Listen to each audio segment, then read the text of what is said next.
Nararamdaman mo ba na binaliwala ka na ng partner mo? Kahit hindi naman kayo hiwalayng dalawa, pero ikaw ay wala ng halaga sa kanya. Halos hindi ka na pinapansin at hindi ka na binibigyan pa ng oras. Kaya sobrang lungkot mo ngayon dahil ikaw ay nasasaktan dahil sa nagkaganyan ang partner mo sa'yo. Pero ikaw ay baliw na baliw pa rin sa kanya dahil sa sobrang mahal na mahal mo siya. Gusto mo ba na mabaliktad yung sitwasyon?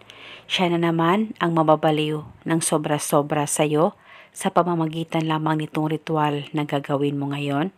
Pwes gawin ito na buo ang loob at tiwala mo. Pwede ito gawin sa kahit na anong araw o oras na gusto mo.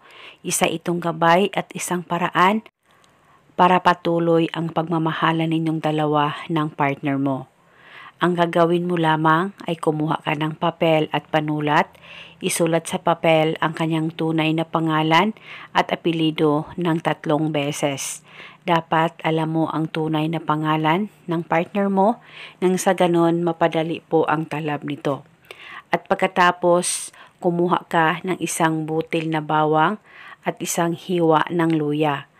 At ilagay ito sa papel na sinulatan mo at sabay mong balutin ang isang butil na bawang at isang hiwa ng luya. Sabay mong balutin sa papel. At pwedeng ilagay ito sa ziploc pagkatapos mong balutin o kahit na anong plastic na pwedeng paglagyan. At dalhin itong ritual kahit saan ka man magpunta, ilagay sa bag o di kaya sa bulsa mo, basta dapat walang makakakita at makakaalam nito. At dalhin ito hanggang kailan mo gusto. Wala na po kayong kailangan pang banggitin o ibulong na spell, basta gawin itong ritual na tama ang pagkagawa mo. At eto muna sa ngayon, maraming salamat po sa panunood. May God bless us all.